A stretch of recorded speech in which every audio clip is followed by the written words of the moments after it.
Don Nixon Langen. Pertanyaannya seperti ini. Apakah seorang dapat kehilangan keselamatannya? Terima kasih. Silakan pendeta. Terima kasih. Seseorang bisa saja kehilangan keselamatannya karena kita tidak percaya paham yang berkata sekali selamat tetap selamat. Kita mau buat apapun saja, kita mau melakukan perbuatan jahat atau apapun saja, tapi kalau kita sudah ditakdirkan untuk selamat, pasti kita selamat.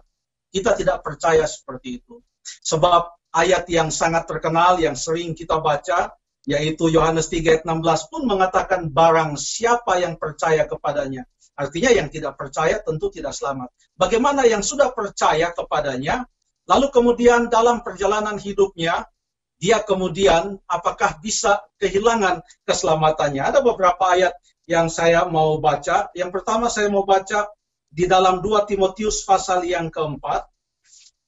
2 Timotius pasal yang keempat. Ini tentang seorang yang selalu mengikuti Paulus di dalam dia punya perjalanan. Namanya adalah Demas.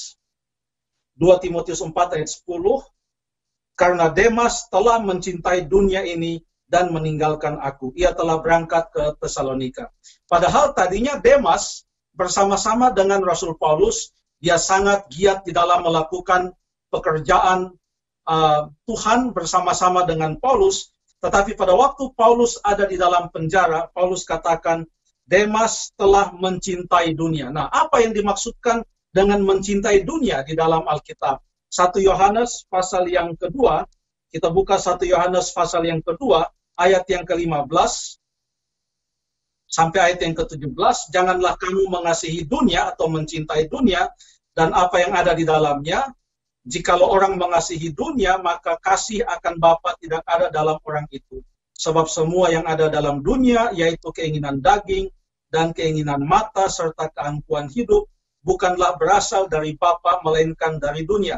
Dan dunia ini sedang lenyap dengan keinginannya, dan tetapi orang yang melakukan kehendak Allah tetap hidup selama-lamanya. Siapa yang mengikuti dunia, mencintai dunia lebih dari mencintai Allah, dia akan lenyap bersama-sama dengan dunia ini, tetapi orang yang melakukan kehendak Allah akan tetap hidup selama-lamanya. Jadi seseorang yang sudah menerima Yesus dan sudah diselamatkan sekalipun bisa kehilangan keselamatannya kalau dalam perjalanan hidupnya dia memutuskan untuk meninggalkan Yesus dan mencintai dunia. Makanya di dalam Alkitab ada istilah murtad. Ada banyak sekali di dalam Alkitab istilah murtad. Di dalam Matius pasal yang ke-13 ayat 21, pasal 24 ayat yang ke-10, dan ayat-ayat lain lagi yang menyatakan bahwa seseorang itu murtad. Contohnya di dalam Matius pasal yang ke-13 ayat yang ke-21, Matius pasal 13 ayat 21, saya coba buka, yang berkata ada benih, saya baca ayat yang ke-20, benih yang ditabur di dalam tanah yang berbatu-batu ialah orang yang mendengar firman itu dan segera menerimanya dengan gembira. Jadi sudah menerima firman, sudah menerima kebenaran. Tetapi ia tidak berakar dan tahan sebentar. Apabila datang penindasan atau penganiayaan karena firman itu, orang itu pun murtad. Artinya meninggalkan kebenaran dan meninggalkan firman itu. Jadi seseorang bisa saja meninggalkan atau kehilangan keselamatannya kalau ia meninggalkan juru selamat. Hanya kalau kita ada dengan juru selamat, maka kita akan tetap selamat. Terima kasih.